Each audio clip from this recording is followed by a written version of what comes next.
dollars when you switch to Progressive. It's stirring, too treacherous for a selfie. Sure, I've taken discounts to new heights with safe drive, paperless billing, but the price at the top is worth every last breath. Here we go. Got him. Wait a minute. Whole wheat waffles?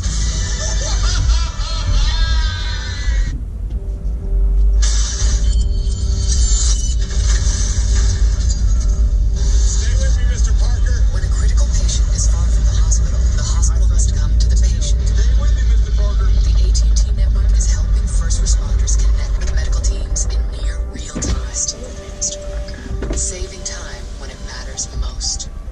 Stay with me, Mrs. Parker. That's the power of and. Shine like a star. You know who you are. Everything beautiful. Blue Moon is brewed with Valencia orange peel for a taste that shines brighter. At Ally, we offer low-cost trades and high-yield savings. But if that's not enough, we offer innovative investing tools to prepare you for the future. Looks like you hooked it. And if that's not enough, we'll help your kid prepare for the future. Oh, hook it, kid. And if that's still not enough, we'll help your kids keep prepare for the future. Looks like you hooked it. We'll do anything. Thanks out to his granddad. Seriously, anything to help you invest for the future. Ally, do it right.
Kind of a shaky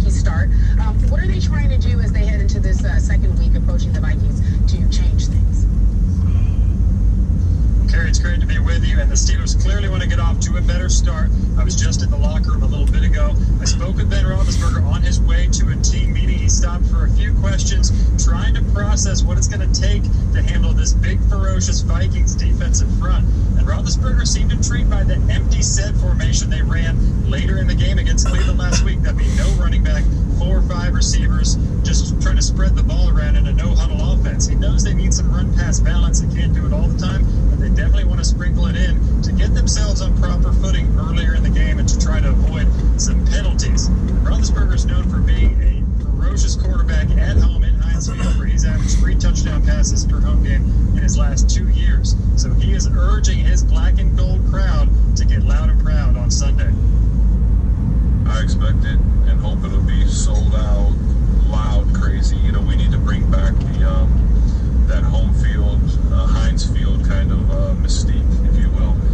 It was always that way when I first got here the first, few years when I was here. And not saying we've lost it, but teams need to fear coming into Heinz Field.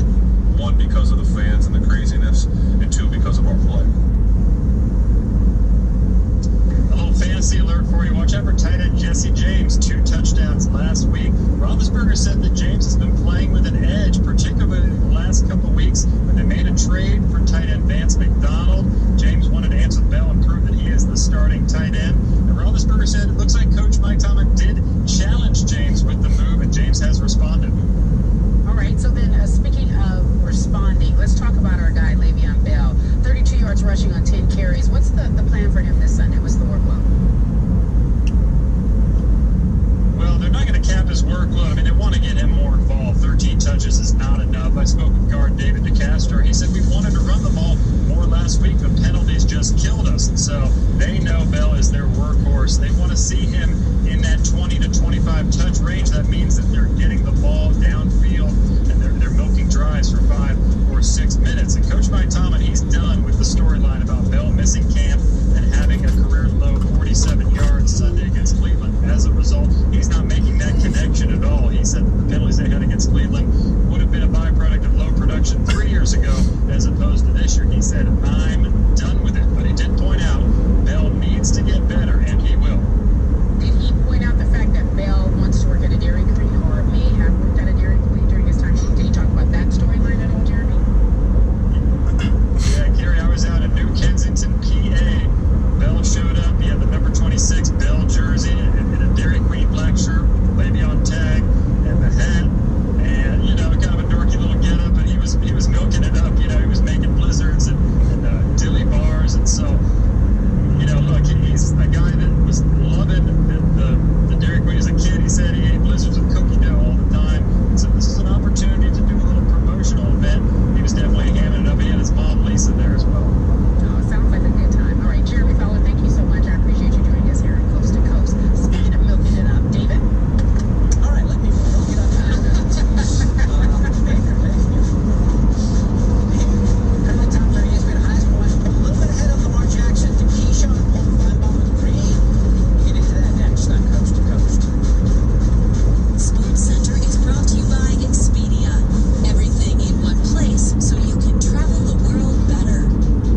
moment to share that day together, probably the biggest day in both of our lives.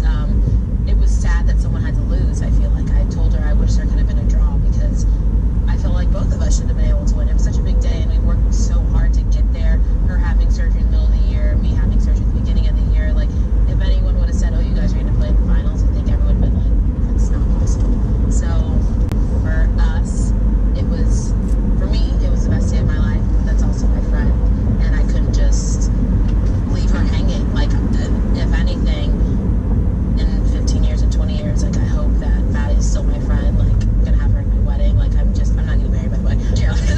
I know. But, like, she's my really good friend, and I just was happy to share that moment with her. Okay, last question. You're gonna come back and judge our top 5. I know that, but my last question is, what's next? Just more U.S. Open championships? You know what?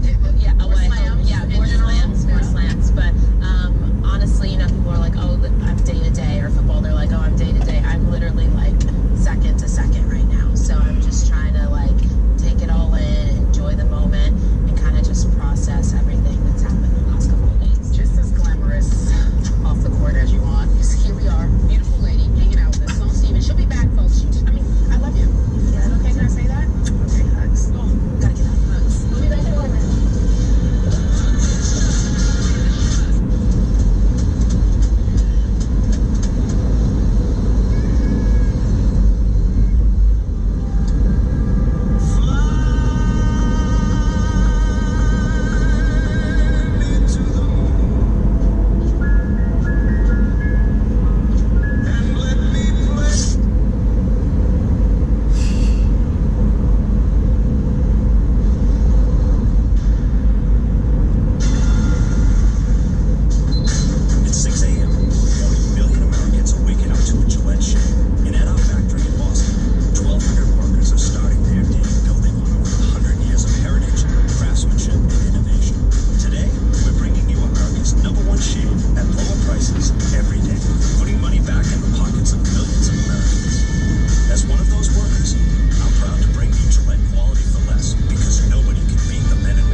Introducing the new 2018 Ford F-150 with best-in-class towing, best-in-class payload, and best-in-class torque.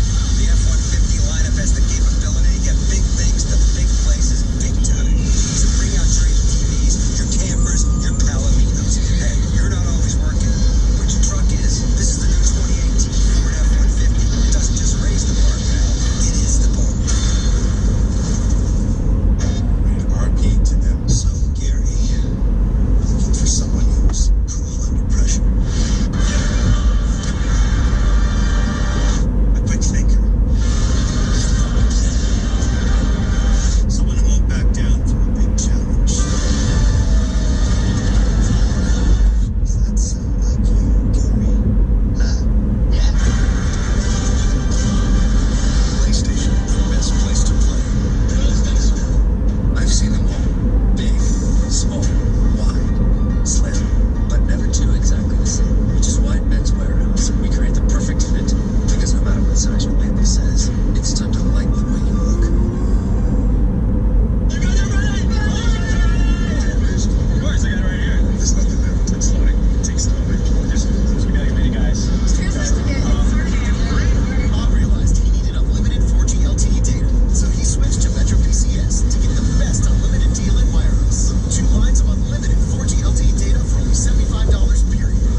expect some action.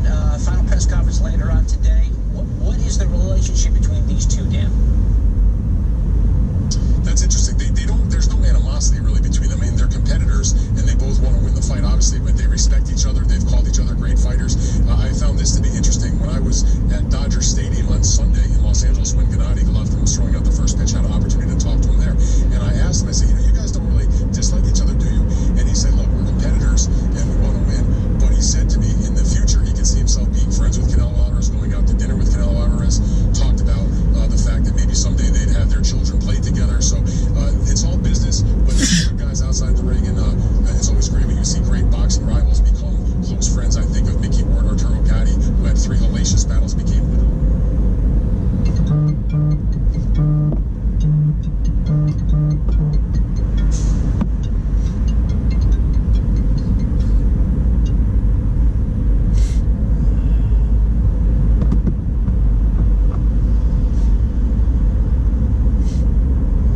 best friends. Even Eric Morales, Marco Antonio Guerrero, who had as bad a rivalry as you could get, have become friends since they've retired.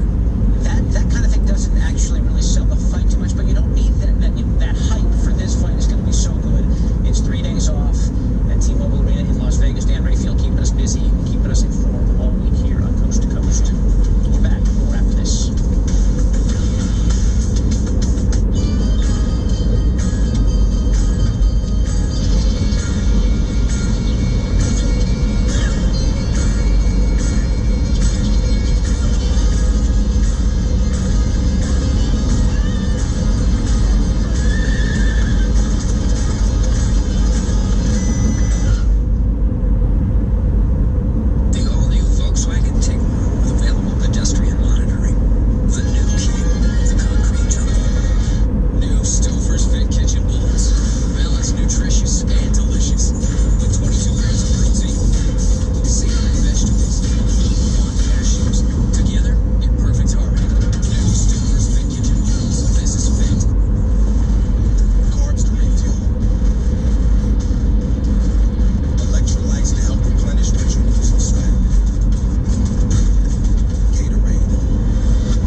this hour, the Indians and the Tigers are at it today.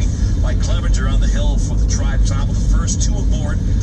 Jamer Candelario doubling to left to bring in Alex Presley, and the Tigers, top of the first, take a 1-0 lead through this streak. They've only trailed after 4 complete innings at the Tribe. Bottom of the first, here come the Indians. It's Jay Bruce losing it with 2 aboard. The left center 3-run shot is 34th of the year. Always count on an X-Men to get the job done. The Indians have now a 3-1 lead. That game is in the bottom of the second inning. So all that complete 2-0 victory. And a noon start today. You've got the Clevelands and the Detroits. It's like we stepped into a baseball time machine. It's a pretty neat thing. Buster Olney's here. You're going to sit next to him on the time machine. I don't see straw boaters being worn at this game, but this is so neat. Both last night with a complete game and then a noon start and a record here online. It is one of those moments only the sport can give you. Yeah, without a doubt, and there's a lot of excitement in Cleveland about it. They had 4,600 walk-up ticket sales for last night's game. They're expecting a big number today. Because, Bob, look, you see this type of domination in college football when the Alabama plays some Division II team. You do not see it in baseball. And so to see the Indians obliterating opponents in the way that they have, and where it feels like that the result is almost predetermined because they're so good, is remarkable. That run differential coming into today's game, 102 over the course of 20 games, and today they run out Mike Clevenger against Buck Farmer of the Tigers with a 6.32 ERA. It feels like this decision's already come down. That's how good this Indians team is. Yeah, but as we all know, and you know better than I, this game is not given to this. It's a humbling game like golf when people just reach up and bite you. And there's this over the last 20 years. Now the question is whether this will translate to October. We've had 5 teams in the last 2 decades have had losing Septembers win the World Series. So obviously the question for Tito Francona and his coaching staff and these guys, can they bottle this and take some of it to October? That's an impossible question to answer. Well, and you know that this is in the foremost of his mind because he is running from questions about the winning streak. The other night when we had Sunday Night Baseball, I'm obligated to ask him a question about the winning streak, and I knew that he was going to dodge it. He dodges it all the time because he wants to make sure that he keeps his team focused on the business at hand, because he knows as soon as the streak is over, the questions become, is this team going to be able to take all this momentum and win the World Series and be able to do what they didn't do last year, which is why I think he's really downplayed it. Now, starting pitcher Josh Tomlin told me, yeah, the players talk about it. Tito Francona, not at all. You know, the record, of course, 1916. The New York Baseball Giants, 26 in a row. They've got 16 games left after today. How long can this go? Well, if you take, and our stat guys have done this, and stats and information here, the 16 remaining opposing starting pitchers thrown into a computer readout is these guys aren't great. So the Indians are not facing a great batch of starting. This thing could go on for a while. Yeah, and there are a couple of draws. Of course, that record of 26, if in fact they win today, that becomes a target for them to go to. The best record in the American League is already in hand because they passed the Astros. The best record in baseball, perhaps home field advantage in the World Series, is something they can go for.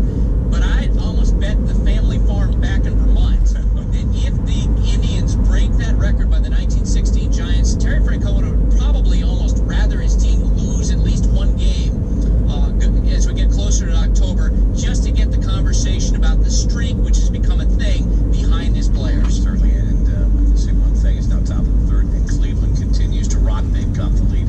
Buster, thanks. We'll be watching and appreciate it. Thanks so much. Now, thanks, Bob. Week 1 of the National Football League, where the artistic and the exciting left the building. Hey, week 1 in general, quick. I fell asleep a couple of times. There are some unimaginably horrible teams in the NFL. This team is more talented than what they showed today. The Kansas City Chiefs have pulled off one of the biggest upsets in the last 10 years. The Colts are a high school team. Throws it out, intercepted. We're going to actually get credit to the 49ers. First game of the season. Luckily, we're not where we need to be. I think the NFL has a real problem.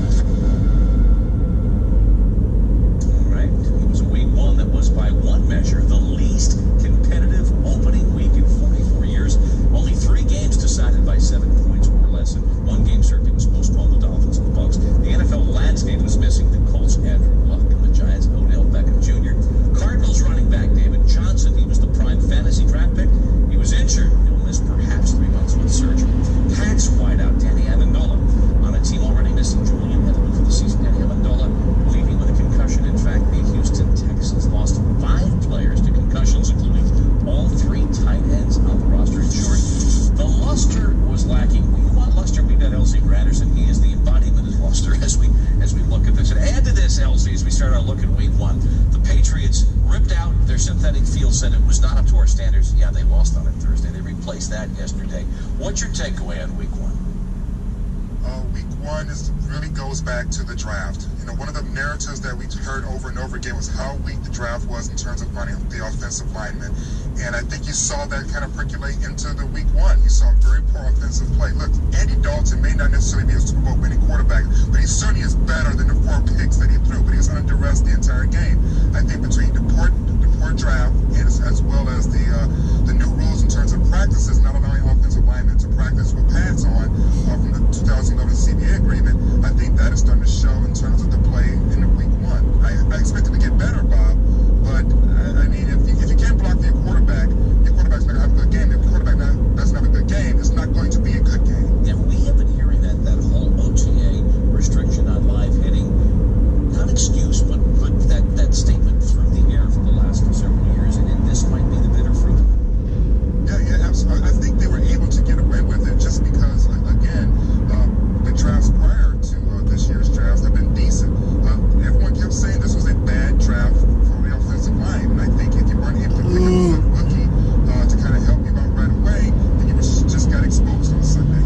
I do want to say, though, there were some teams that played particularly well, and I think that's just a sign of them growing as a team, Kansas City being one of them. I think you have Alex Smith as a QB that's under pressure right now. He threw the ball much more aggressively than we have ever seen him throw, and I think that's just a byproduct of a team just sort of maturing. But the things you saw in Jacksonville, Houston, those are just bad offensive lines. And of course, they've got the Jets. We'll always have the Jets. Thank goodness for that. We don't want to talk about. We got 16 more weeks to talk about the Jets. All right, public tolerance for this. This is not a sport, it's not a game. It's an entertainment industry, and it's out there on the red zone, and it's out there on the satellite. You can watch every game if you choose to spend that money, and they want you watching what they say will be a more fluid, entertaining game. That's the product they're trying to sell. Public tolerance for this. I mean, how much? What's the level of discernment here? Well, you know, if you take a look at, say, the movie industry right now, movie executives are stressing out because this is an extremely bad year in terms of grossing at movie theaters. I tend to think it's because you're making really bad movies that people don't want to go out and go see. So when you think about the NFL, very similar. People have a lot of options now. It's not like it used to be where you just watch football because there was nothing else to do. We have plenty to do, plenty to watch. And so if the NFL doesn't give you compelling games, guess what? There's a new series on Netflix, a new series on Amazon. You can go do something else with your time. And so the NFL does have a problem here because if they don't have an entertaining product, people will do other things with their time. But there is a proven history. This league has managed public relations for the most part over the broad scope of time. I mean, Pete Rozelle, really, you know, their most outstanding commissioner was a public relations genius in his early 30s. They have a demonstrable history of responding and making the tweaks in their game to make it more exciting. Well, think about Michael Jackson, the great Michael Jackson. He hit with Thriller, sold more than 40 million records, the greatest record sold of all time. What happened after that? The records declined. He had peaked. It is quite possible that the popularity of the NFL has peaked. Doesn't mean that the rest of the time of the NFL existence is going to be poor, only that once you've reached the top of your top, there's only one way to go, and that's down. This could be the normalization in terms of what the viewership actually will be now for the NFL going forward. The numbers are declining because people are doing other things. Doesn't mean that the NFL is bad, it's just that it's peaked. The first man to mention Michael Jackson and essentially Roger Goodell in the same sentence. I told you he was the personification of bluster. Elsie Gramson, thanks so much. Thanks a lot, Bob. Colin Kaepernick, whose continued unemployment as an NFL quarterback has become a divisive and political issue, uses his Twitter account infrequently for original tweets. Last night, Kaepernick tweeted his support of ESPN's Jamel Hill. Hill was reprimanded yesterday by ESPN for a series of tweets Monday night regarding President Trump. Next up, in his own words, a Seattle Seahawks describes what he said with a gun on him outside a casino.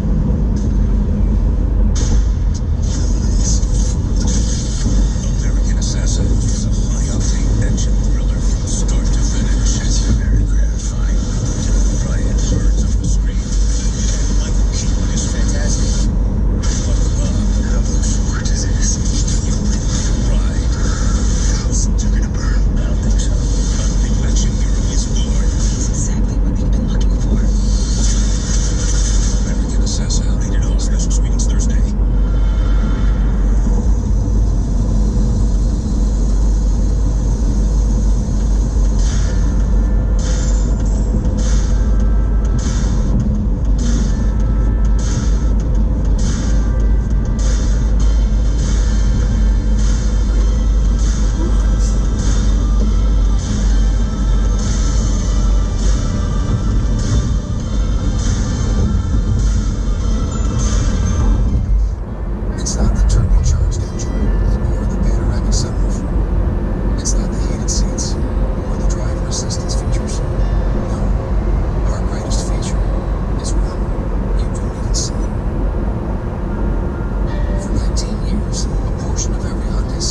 push you.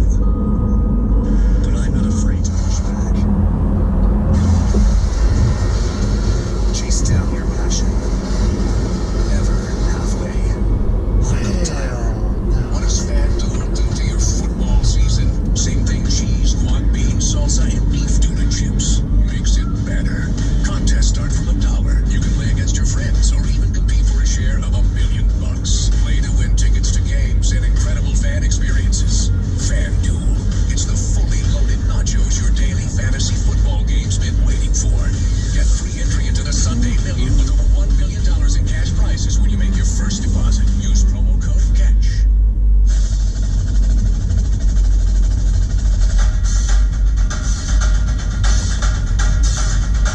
Glad to have you with us on Common Game Day. Everybody home football.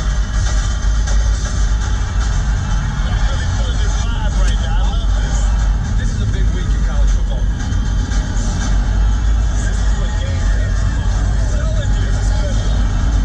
Look at that crowd, man. Look at that great crowd. This is awesome. They say you don't choose the app. The app chooses you. It can stream the games and shows that I love. And it's there whenever I need it. Here's stuff that matters. Seahawks defensive end Michael Bennett, who claims he was racially profiled and the victim of excessive police force in Las Vegas, described to Nightline's Byron Pitts what he experienced 2.5 weeks ago outside a casino as he was detained by police. Somebody said, get on the ground. Like, there's the guns were already drawn. And then it's like, at that point, I'm just thinking, like, is this real right now? When they see you as a suspect and the guns are drawn, you don't know what to do. You're just like, what did I do? That's why I'm asking, can you please tell me what I did? Because I'm scared. I just want to go home. What did he say to you when he had the gun to your head? Play hell if you move. Did you ever say, hey, Michael Bennett? I said that, and he told me, you think because you went to Super Bowl, you think because you could do all this stuff in the community that you'd be treated as a human being. But at that point, I wasn't seen as nothing. I was just seen as a suspect. Byron Pitt's full interview with Michael Bennett will air this evening on Nightline on ABC. Also today, a first look at Serena Williams' infant daughter, Alexis Olympia Ohanian Jr., born September 1st, 6 pounds, 14 ounces, named after her dad. Mom points out in this post on Instagram and Twitter, the baby already is on the Grand Slam scoreboard, has one title. Serena won this year's Aussie, her 23rd Open title, in January while she was pregnant. With Babe Ruth of Japan coming to the majors, Shohei Ohtani has got a 100-mile-an-hour fastball and home run power. Nippon will be posting him. He will lose money coming to the bigs. The new collective bargaining agreement for a 23-year-old would cap his salary at $10 million, well below the $150 million he could sign if he waited until age 25 to come to Major League Baseball. And a glimpse into the sports-watching future, Apple introducing augmented reality features for its new devices yesterday. The MLB at-bat, one example. Many more will follow, certainly. Users point their phones at the action. They will see stats and information above the actual players. I want to welcome you to the beautiful city of Inglewood, California. The new home and hopefully final home of the Los Angeles Rams. Today the main lock to play and die in LA. Los Angeles, so long to the football desert without an NFL franchise. Now they've got two. The reaction there so far has been underwhelming.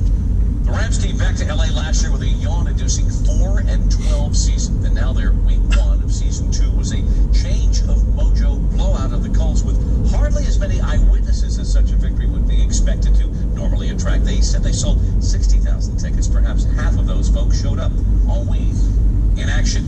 And then there is LA's other team, and don't blame me for that dismissive tone. Remember what Anthony Lynn said when he was hired as the Chargers coach.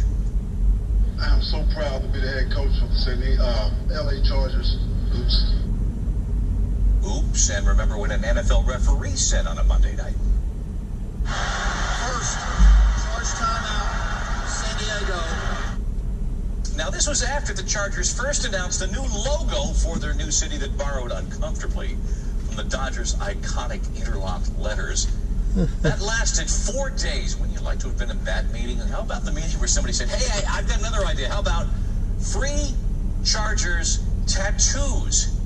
history does not record how much ink died in the pursuit of the Bolts, but we do know that the first preseason game for the Chargers at their temporary home, the StubHub Center, drew a less than robust 21,000 in a place that seats 27,000. Think of that, 21,000 sold for an NFL game, yet in the preseason they're charging regular season prices. And the night earlier, that same venue, the MLS Galaxy, a soccer team outdrawing the Chargers by 4,000 fans, and the Galaxy are having a poor season, not to mention these people seen in file footage, Bob, the good people of San Diego who voted down the ballot initiative required to keep a stadium there in town for the team, but they were still gutted when the team left, and that sentiment is seen not far from the StubHub Center with a series of billboard announcements, including no freaking loyalty.